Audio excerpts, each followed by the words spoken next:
Bonjour et bienvenue dans ce nouveau podcast. C'est une joie pour moi de vous retrouver et vous êtes de plus en plus nombreuses, que ce soit sur la chaîne YouTube ou alors sur la newsletter. Et juste pour cela, merci infiniment. Alors aujourd'hui, on va continuer dans la ligne de la semaine dernière et on va continuer à parler de la colère, mais cette fois, on va parler de comment vivre la colère sainement, comment en finir avec la colère chronique, celle qui t'envahit depuis bien trop longtemps. Bienvenue dans le podcast d'Elpis. Je m'appelle Johanna et ce podcast a été créé pour encourager ta croissance spirituelle et personnelle. Elpis, connecté pour impacter. Pour commencer, on va parler des symptômes de la colère. Alors on est bien d'accord, la semaine dernière, j'en ai déjà parlé un peu, donc je ne vais pas re-rentrer dans le détail, mais je vais simplement reprendre, pour celles qui n'auraient pas vu celle de la semaine dernière, les indications, ce qui va nous prouver, nous montrer que tu as une colère froide en toi, que tu as une rancœur en toi ou de l'amertume. Alors ici, on va vraiment traiter des symptômes, entre guillemets, qui sont plutôt comportementaux, et c'est ceux dont j'ai le moins parlé dans l'autre vidéo. Donc on a l'irritabilité. Bah oui, parce qu'en fait, au fond de toi, là, il y a ce chat qui ronronne. Vous savez, la semaine dernière, je vous ai dit que j'aimais, entre gros guillemets, l'image de la colère qui ronronne au fond de toi. Ce truc qui te tient compagnie depuis tellement longtemps, qui est là, qui fait partie de ta vie, que tu sais même pas vraiment comment. Tu sais même pas ce que pourrait être ta vie sans ça. Eh bien, ça crée un fond d'irritabilité un peu constant. Donc, la moindre chose va te faire exploser ou va te faire monter beaucoup plus facilement que sur une personne qui a un fond, entre guillemets, qui est assaini de toute amertume ou rancœur, tu vois. Et souvent, en plus, ça va être des réactions qui sont excessives, qui sont disproportionnées par rapport à... Je dis pas qu'il n'y a pas une atteinte, qu'il n'y a pas un stimulus, pardon. Des stimuli, un stimulus. Je dis pas qu'il n'y a pas un stimulus à la base, cependant, la réaction, elle est excessive.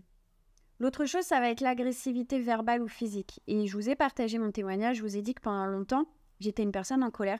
Et ça, c'était mon truc. Et j'étais ultra agressive, mais ultra agressive tout le temps.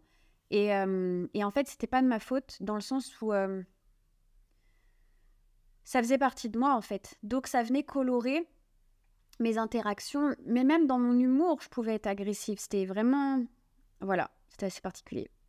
Donc, il y en a d'autres. Vous n'allez pas être forcément en réaction, mais vous allez être passive-agressive. Donc, c'est-à-dire que ça va être très froid, ça va être très presque silencieux, mais en fait, le ton, le placement de la phrase, la réaction, ça va être un truc... tu le sens, en fait. C'est d'une agressivité qui est assez extraordinaire. Et souvent... On dit que c'est passif parce que t'as pas une grande réaction, t'as pas un truc... c'est pas des gens qui vont venir à la confrontation, mais alors ils vont en réaction. Un peu, j'ai l'image du... Vous voyez un serpent qui est sur le point d'attaquer et clac. Vous voyez la rapidité. Mais en fait, c'est ça, un passif agressif. C'est straight to the point et ça revient à sa place. Voilà. L'isolement social. L'isolement social, c'est un autre symptôme. Les personnes qui vont passer beaucoup de temps seules, en retrait, soit parce que elles ont du mal à gérer leurs émotions, leurs réactions et tout. Donc, forcément, t'épuises un peu les gens autour de toi et t'as de moins en moins d'amis. Soit parce qu'elles sont tellement dans leur rumination. Elles sont tellement dans...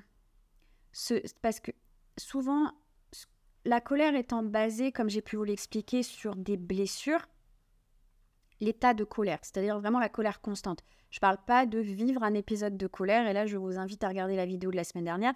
Non, là, je parle vraiment de cette rancœur, cette amertume qui est constante, qui est sur la base d'incompréhension, sur la base de blessures. Et en fait, c'est des choses qui se... C'est une pelote qui grandit, et finalement tellement qu'on n'arrive plus à en trouver le centre. Et puis, il y a des ruminations qui vont avec. Les ruminations, ça va te conduire à l'isolement social et à la dépression. Je ne dis pas que ça le fait à chaque fois, mais ce sont les choses vers lesquelles ça dirige la personne. Donc, la rumination mentale, effectivement, ça fait aussi partie des symptômes comportementaux des personnes qui sont dans un état de colère froide, de colère cristallisée, d'amertume ou de rancœur. De même, la dépression. Moi, j'ai été très étonnée quand j'ai commencé à travailler en psychiatrie ou quand j'ai commencé mes stages simplement en psychiatrie, effectivement, de constater la colère qu'avaient les personnes dépressives. Ça m'a frappée. C'est l'état de colère. Et en fait, en psychiatrie, sous plein de pathologies d'affection psychiatrique, la colère, c'est quelque chose que l'on retrouve. Et pourquoi ? Parce que la colère, c'est quelque chose qui vient en réaction à des blessures et qui vient en réaction à du non-pardon. On reste dans cet état-là. Voilà. L'autosabotage fait partie des symptômes des personnes en colère. Il n'y a pas longtemps, j'ai lu un mail d'une personne qui parlait beaucoup qui parlait d'autosabotage, mais un point assez extrême. La question que j'ai posée, c'est: de quoi te punis-tu? Qui punis-tu? Pourquoi? Qu'est-ce qui fait qu'aujourd'hui, tu punis? La réalité de l'autosabotage, dans ce cas de figure-là, parce que tu peux aussi faire de l'autosabotage parce que tu n'as pas confiance en toi, parce que plein de choses. Après, je trouve aussi pareil, l'autosabotage, aujourd'hui, on en parle beaucoup, on le met un petit peu à toutes les sauces. Des fois, quand tu travailles pas pour un examen, c'est pas de l'autosabotage, hein. C'est juste parce que tu es feignant puis que tu as préféré regarder Netflix. C'est pas de l'autosabotage. Des fois, c'est juste ça. Voilà, c'est tout. Et c'est une question de discipline, c'est une question de volonté, c'est une question de voilà, et pas nécessairement, on colle le mot autosabotage un peu. Je trouve qu'il y a une façon un petit peu aussi de se victimiser dans tout ça, avec laquelle je suis pas, voilà, moi je suis pas d'accord. C'est tout. Voilà, comme ça. En tout cas, là, je parle vraiment du véritable autosabotage qui vient de ce sentiment d'avoir besoin de diriger sa colère quelque part. Et malheureusement, parfois, la colère, on va la diriger sur soi-même. On va se punir, on va se réprimander, on va s'en vouloir à nous-mêmes pour des choses qui nous sont arrivées. Et on ne peut pas punir le coupable, on ne peut pas en vouloir au coupable, ou alors par conflit de loyauté aussi. Parfois, on a beau être en colère, on a beau en vouloir, on a beau être blessé, mais en fait, on va s'auto-saboter pour se laisser dans une position un peu d'infériorité, là où la personne peut-être qui nous a agressé ou qui nous a fait du mal a voulu nous mettre. Donc, l'auto-sabotage, dans certains cas, dans un certain cadre, l'autosabotage est symptôme d'une colère, d'une amertume, d'une rancœur qui est cristallisée et qui est devenue ton compagnon de route. On va rentrer maintenant dans la deuxième partie de cette vidéo où on va parler de si tu te reconnais dans le fait d'être habité par cette colère froide. Mais avant cela, s'il te plaît, je te demande de mettre pause et d'aller t'abonner et d'activer les petites cloches pour avoir toutes les notifications à chaque fois qu'il y a une de mes vidéos qui sort. Et tu peux aussi, si tu le veux, aller t'inscrire à la newsletter ou alors télécharger, recevoir le cœur à cœur. C'est un podcast exclusif dans lequel je te partage sans tabou mon témoignage, ce par quoi je suis passée et les 5 étapes que j'ai traversées avec Dieu pour sortir de ma tempête émotionnelle. Donc, tu te reconnais dans ce que je viens de dire. Tu te reconnais dans l'autre vidéo. J'ai envie de te dire déjà bravo. Bravo de faire preuve de cette humilité-là, de cette honnêteté émotionnelle et intellectuelle que tu as envers toi-même, parce que ça veut dire aussi que tu es prête à aller plus loin et que tu es prête aujourd'hui à dire bon ok, ça c'est moi, j'ai vécu des trucs qui sont vraiment shitty, qu'est-ce qu'on fait avec tout ça? J'aimerais te dire aussi que j'ai été dans ton cas et je sais très bien ce que c'est et je sais ce que ça prend. Et j'aimerais aussi te dire que c'est possible, que c'est vraiment possible, qu'un jour, au fond de toi, il n'y ait plus cette colère ronronnante, vraiment. Mon premier point ici, c'est que la colère est toujours une réaction. Une réaction à quelque chose qui te fait du mal, quelque chose qui vient heurter tes valeurs, qui vient heurter ton intégrité, qui vient heurter la vision que tu as de la justice, de ce qui est juste ou de ce qui ne l'est pas. Ça vient et attention, peut-être, c'est pas parce que ton chef te donne des ordres que ça vient heurter ta vision de la justice, que du coup, en fait, c'est le problème le chef. Mon sujet, c'est juste de souligner ce que tu considères comme étant juste ou injuste. Simplement parce que je crois qu'il y a une justice universelle, je crois en Dieu, je crois en la vérité de la parole de Dieu, je crois que Dieu est justice et je sais qu'aujourd'hui, ce que je considère comme étant juste ou pas, c'est conforme, en tout cas je tends le plus possible à me conformer uniquement à la parole de Dieu. Après j'ai aussi mes valeurs à moi et il y a des choses qui sont en accord ou pas avec mes valeurs. Je peux me mettre sainement en colère pour quelque chose qui n'est pas conforme à la parole de Dieu. Ensuite, on va parler de ce que ça te conduit ou pas à faire. Voilà.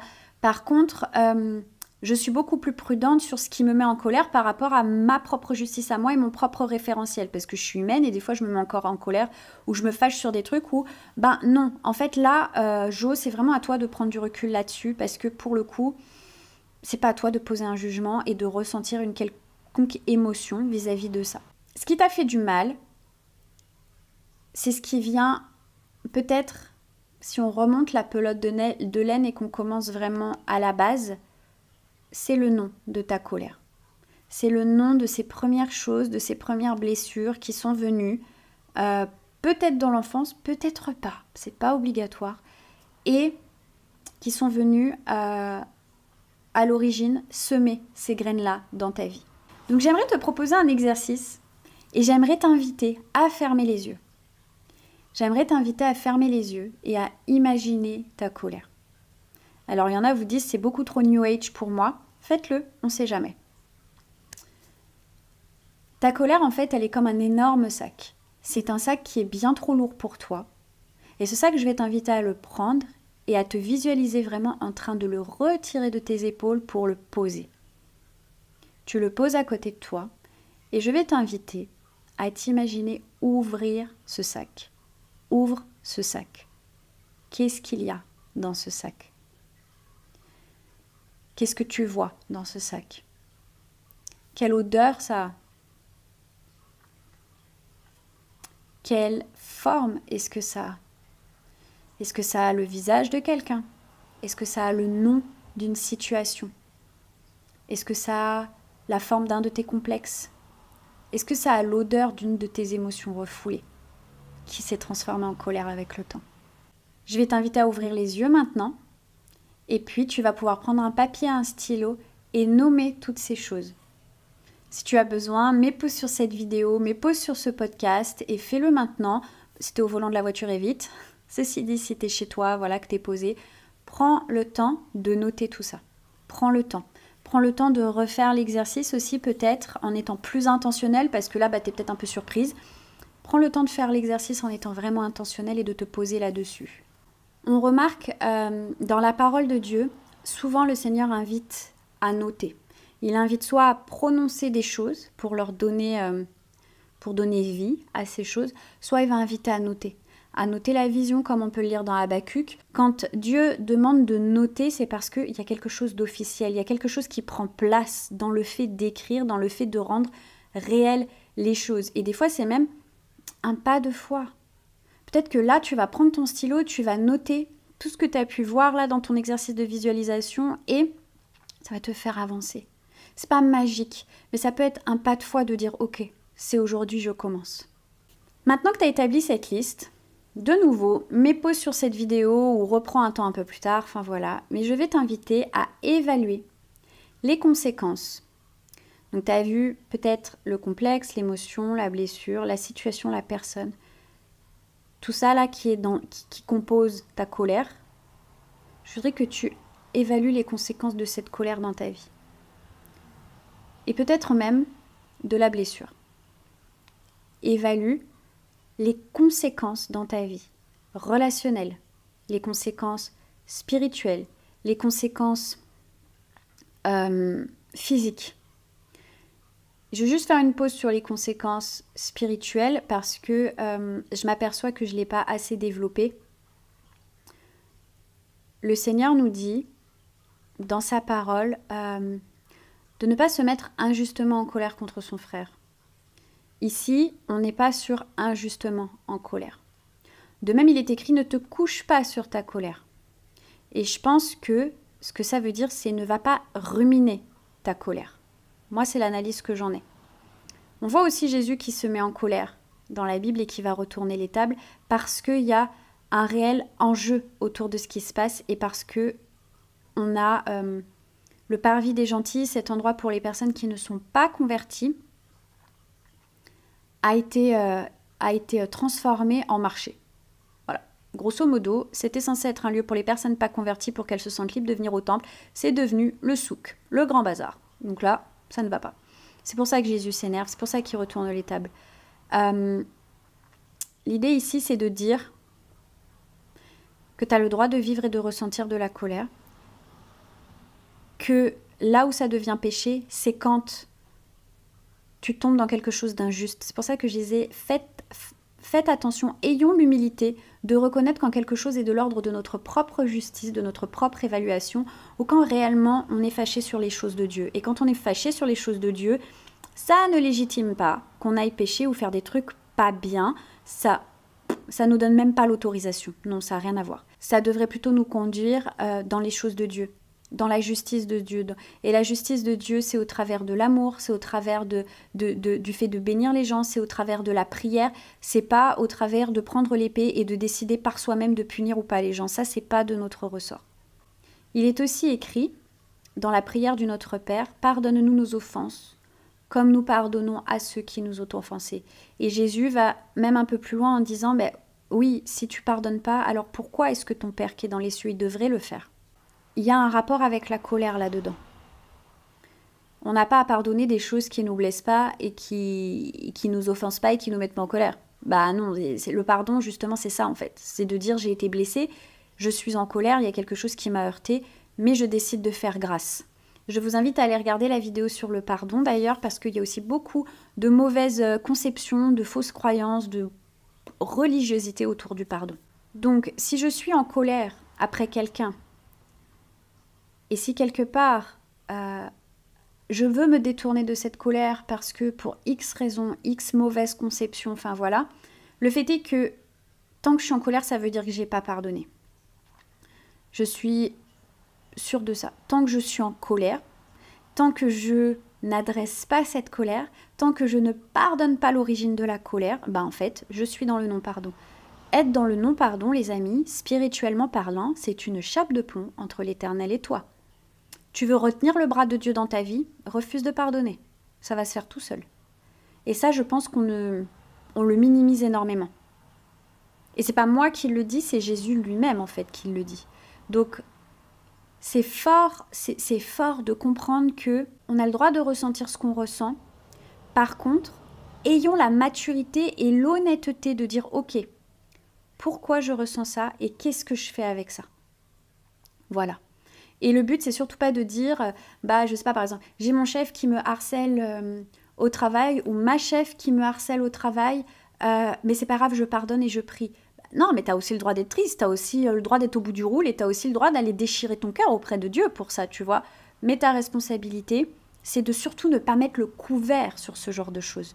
C'est pas de ignorer. Donc maintenant que tu as, pour revenir sur la liste, maintenant que tu as fait ta liste, la liste des conséquences de ces blessures, les conséquences de cette colère dans ta vie, j'aimerais t'inviter à regarder la liste et puis à me dire qu'est-ce que ça t'évoque. Si tu voyais cette liste chez quelqu'un d'autre, toutes ces conséquences, toutes ces blessures, toute cette colère, qu'est-ce que tu lui dirais à la personne? Est-ce que tu as besoin de t'accorder le droit d'être blessé? J'ai envie de te dire, si tu es triste, pleure. Si tu es fatigué, dépose les armes. Je l'ai expliqué dans l'autre vidéo, se battre contre la chose, jamais une bonne idée. Si tu as besoin de hurler, de crier ta colère, ta peine, tes blessures, fais-le, autorise-toi ça. Je le redis, je l'atteste, j'en suis sûre. Ça fait longtemps que je planche là-dessus. Tu as le droit de ressentir ce que tu ressens. Tu as le droit de vivre ce que tu vis. C'est ta réalité émotionnelle. Ça ne veut pas dire que c'est la vérité absolue. Ça veut dire que c'est ta vérité à toi de ce que tu es en train de vivre en ce moment. C'est ta réalité à toi. Et ça, on ne peut rien là-dessus. Et d'ailleurs, nulle part dans la Bible, il est écrit ta réalité à toi, elle voit rien, c'est ma réalité. Il n'est pas comme ça. Il est beaucoup plus humain, beaucoup plus proche, beaucoup plus fin psychologue que beaucoup d'entre nous. Il ne te demande pas de nier ta réalité. Il te demande de la prendre, de la pleurer si tu as besoin de la pleurer, mais il te demande surtout de venir la déposer. Remets-lui, laisse-lui le droit de venir te consoler. Laisse-lui le droit de venir apposer son approbation sur ce que tu vis. Il n'est pas là pour te punir et pour te saquer. Il est là pour te consoler. Il est là pour te guérir. Par mes meurtrissures, par ces meurtrissures, nous sommes guéris. Il est mort à la croix pour ça. Il n'est pas mort à la croix que pour les maladies incurables. Il est mort à la croix aussi pour que cette colère, tu puisses avoir le droit et l'occasion d'en guérir. Il est aussi mort à la croix pour que tu puisses librement accorder ton pardon. Il est mort à la croix pour que des blessures qui hantent ton cœur, tu sois libéré. Plus tu vas couvrir, plus tu vas réprimer, plus cela aura de répercussions sur toi et sur ton entourage. Et le grand mensonge autour de la colère, c'est que on confond la colère et sa manifestation. Et ça aussi, c'est un de mes chevals de bataille. Et j'avais fait des réels là-dessus sur Instagram et ça n'a pas loupé. Il y a quelqu'un qui a commenté, qui m'a balancé un verset biblique. Bref. Tu peux tout faire dire à la Bible. Tu peux tout faire dire à la Bible. Je pense que ce qui est intéressant, c'est de se pencher sur le caractère de Jésus, c'est de se pencher sur le caractère de Dieu, et puis c'est de lire la Bible dans son entièreté pour comprendre. À aucun moment, c'est écrit, t'as pas le droit de ressentir de la colère. J'insiste là-dessus. T'as pas le droit de te mettre injustement en colère. Parce que non, t'as pas envie qu'on te le fasse à toi, donc ne le fais pas à l'autre. Voilà. Et ne te couche pas sur ta colère. Pareil, pour moi, c'est ne va pas ruminer ta colère. Ne t'endors pas en te refaisant le film. C'est pas bon pour toi, c'est pas bon pour ta relation avec ton mari, ta mère, ton père, tes collègues. C'est pas bon, c'est pas bon. C'est pas bon pour ton corps, c'est pas bon pour ta relation avec Dieu aussi, oui, quand même, accessoire. Non, c'est pas bon. Voilà, ça veut pas dire que tu n'as pas le droit de vivre et de ressentir ce que tu vis. Ressentir de la colère, c'est ok. Il n'y a pas de péché dans le fait de ressentir de la colère face à quelque chose qui te heurte. Là où il y a péché, c'est dans la manifestation. Et là, par contre, effectivement, trop souvent, nous laissons la manifestation nous échapper. Si je hurle sur mes enfants, si je suis invivable avec mon mari, si je ne peux simplement pas être un outil de bénédiction, et un vrai outil, je ne parle pas de feindre la bénédiction, je parle vraiment d'être ce canal dont le Seigneur a besoin parce que nous sommes les pieds et les mains de Jésus sur terre. Si je ne peux pas être un outil de bénédiction parce que je suis envahie et sclérosée par une colère froide et omniprésente, alors là je manque le but. Là il y a péché. Parce que je crois fermement que le but, c'est d'être les représentants de Jésus sur terre. Par contre, si je m'autorise à crier ma colère à Dieu, si je m'autorise à lui dire je suis en colère, alors on fait quoi maintenant avec ça? C'est là que la libération elle arrive et c'est là que je ne pêche pas parce qu'il n'y a pas de manquement dans cette réaction. Il n'y a pas de manquement dans le fait d'aller déchirer et répandre son cœur au pied du Père. Dernière partie de cette vidéo. J'ai un accès de colère, comment le vivre? Ok, tu as admis que tu es en colère et ok, il y a l'acceptation, maintenant on est en chemin. Le pardon, la guérison, ça ne se passe pas en un claquement de doigts, ce n'est pas un coup de baguette magique. Ce n'est pas parce que j'accepte et j'admets que ok, aujourd'hui je suis en colère, qu'est-ce qu'on fait avec ça? Ça ne veut pas dire que tout disparaît. De la même façon que tu ne laisses pas tous tes problèmes, tous tes schémas psychologique, tout le marasme dans lequel tu as pu vivre potentiellement ne reste pas dans les eaux du baptême le jour où tu décides de donner publiquement ta vie à Christ. C'est pas comme ça que ça se passe. Le Seigneur commence une œuvre en toi qu'il va mener jusqu'à la perfection pour le jour de la rencontre. Ça, c'est la promesse pour ta vie. Maintenant, c'est un chemin et c'est un processus. Donc, tu es en chemin vers le pardon, tu es en chemin vers ta guérison, c'est top. Mais tu es humaine, tu es en chemin, et là, ton irritabilité, elle est quand même encore là. Le fond de colère, il est encore présent, et tu as un accès de colère. J'ai honte de le dire, franchement, et j'en parle pas souvent, mais j'ai plus le temps. J'ai plus le temps pour ça, donc maintenant je le fais. J'ai eu des accès de colère hyper forts, alors que j'étais déjà avancée, entre guillemets, dans mon processus de guérison. C'est-à-dire que ça faisait partie de ma manière de réagir, et puis ça montait, et en fait, j'avais pas les clés, parce que j'avais dû m'occuper d'autres choses, et j'avais pas encore développé les clés pour dire, attends, oula, non, mais là, c'est juste pas possible, je peux pas, ça peut pas, voilà. Et j'avais ce moment où je switchais, et en fait, la colère, elle prenait tout le dessus. Et littéralement, c'était un dragon qui sortait de moi. Et la dernière fois que ça m'est arrivé, c'était premier trimestre 2021, je m'en rappelle très bien. Et c'était pas genre, j'ai crié sur mes gamins et je m'en veux. Non, c'était un accès de colère. C'était un accès de colère, c'était un truc, voilà. Ce que j'ai fait, Parce que là, pour le coup, j'ai vraiment identifié quelque chose. Et du coup, je suis allée voir une de mes amies. Je me suis confessée, clairement. Et je pense que pareil, on minimise fort, fort, fort l'aspect de la confession et l'aspect de... Alors, s'il vous plaît, c'est pas la peine de confesser pour me... C'est pas la peine, pardon, de commenter pour me dire c'est à Jésus qu'on doit confesser nos péchés. Je comprends très bien. Mais dans l'idée de Jésus, nous sommes un corps et nous sommes interdépendants. Ce qui fait que, là, sur ce point précis, en particulier dans ma vie, j'ai eu besoin d'aller voir une amie, de me confesser et de lui dire s'il te plaît, prions parce que je crois qu'il y a un lien spirituel sur ma vie et sur ma famille par rapport à la colère. Du jour où nous avons prié ensemble, où nous avons pris autorité là-dessus, je n'ai plus jamais eu d'accès de colère. C'est un exemple très particulier que je vous donne parce que je suis persuadée qu'il y a une clé. Cependant, ça ne marchera pas à tous les coups comme ça. Là, c'était les restants. J'avais fait une grosse partie du job avec Jésus. Je m'étais beaucoup remise en question. J'étais sacrément avancée. J'étais à quelques... C'était avant que... Bon, j'avais pas encore ouvert Elpis, mais c'était avant que j'ouvrais Elpis. Tout ça pour vous dire, j'étais en chemin. J'étais en chemin. Il ne s'agit pas aujourd'hui de se dire « Ah, bah en fait, il y a plein de trucs que j'ai pas pardonné, je suis grave en colère, mais bon, allez, je vais voir une copine, on va prier là-dessus, ce sera fini. » Il y a peu de chance. Honnêtement, il y a peu de chances que ça fonctionne comme ça. Peut-être, hein, mais l'expérience me prouve qu'il y a peu de chances. Donc, si tu as encore des accès de colère, après, donc j'ai plus de gros épisodes comme ça, mais après je suis comme tout le monde, je me fâche encore, et donc là, il y a des clés, là il y a des techniques. La première que je vais te partager, elle va te paraître un peu bizarre, mais elle est nécessaire. Laisse l'émotion te traverser. Laisse la colère te traverser. Ce qui se passe, c'est que plus on va essayer de la réprimer, quand tu réprimes quelque chose, tu te concentres dessus. Et comme forcément, en fait, tu en augmentes la puissance. Parce que tu te concentres dessus. Tu fermes les yeux, tu respires et tu laisses l'émotion traverser ton corps. Une fois que c'est fait, et à tête reposée, un peu plus tard, une fois que tout ton corps il est revenu à une température normale, prends le temps d'interroger.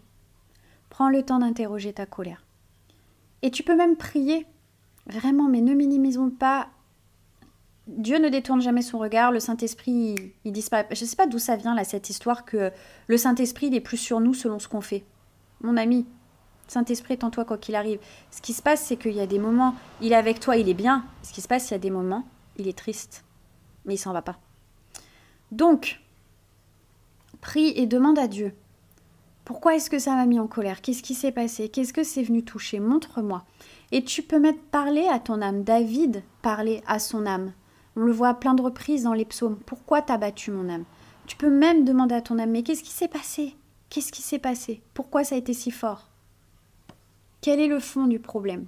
Autre possibilité, autre situation. Tu as laissé l'émotion te traverser, mais là, elle ne veut pas te traverser, là, elle reste vraiment. Et ça continue de monter, ça continue de prendre de l'ampleur. Bah là, tu quittes la pièce. Honnêtement, va marcher. Si tu peux, va marcher. Et en vrai, même si tu peux pas, je pense qu'il y a des moments, c'est mieux. Alors, on part pas en claquant la porte, garde un minimum de grâce. Mais si tu peux, va marcher. En fait, tu as une décharge d'hormones. Comme je te l'ai expliqué dans l'autre vidéo, tu as une décharge d'hormones dans ton corps qui est là. Et en fait, cette décharge, elle est là pour te pousser à l'action. Donc, tu sais quoi? Va rééquilibrer tout ça en marchant.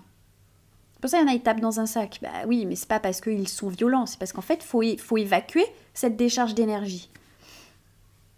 Va prendre l'air. Et dans tous les cas, s'il te plaît, évite de taper dans un mur ou de hurler sur la personne qui est en face de toi. Parce que ça va servir à rien, à part peut-être potentiellement aggraver la situation, abîmer ton mur et abîmer tes phalanges. Fais-toi accompagner, oui. Va identifier les racines et va traiter ça. Vraiment, c'est fais-toi accompagner. Et la dernière chose, n'oublie pas de prier. Comme je te l'ai dit pour ma propre expérience, mon propre témoignage, prie. Et s'il te plaît, je reviens avec mon Fast Miracle. On ne prie pas en attendant d'être libéré comme ça là. Voilà, non, c'est pas comme ça que ça marche. On prie pas pour des raccourcis. On prie pas pour que Dieu nous mâche le travail. On prie pour que Dieu nous montre les choses. On prie pour mûrir. On prie pour grandir. On prie pour guérir. On prie pas pour être libéré comme ça. Parce que trop souvent, c'est ce qu'on fait et du coup, on refuse d'adresser les schémas psychologiques, d'adresser l'histoire de vie. Il y a plein de choses qui se jouent. Tout ne se joue pas dans Seigneur, délivre-moi. Non.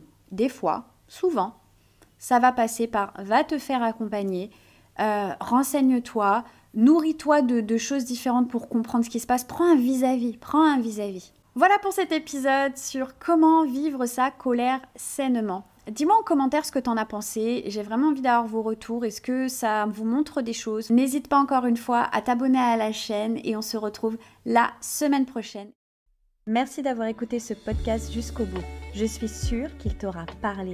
Alors, pour aller plus loin, je t'encourage à cliquer dans le lien juste en dessous afin de rejoindre notre communauté de femmes inspirées et inspirantes. Tu recevras tous les lundis matins un mail qui va encourager ta foi. En attendant, passe une magnifique journée. Bye!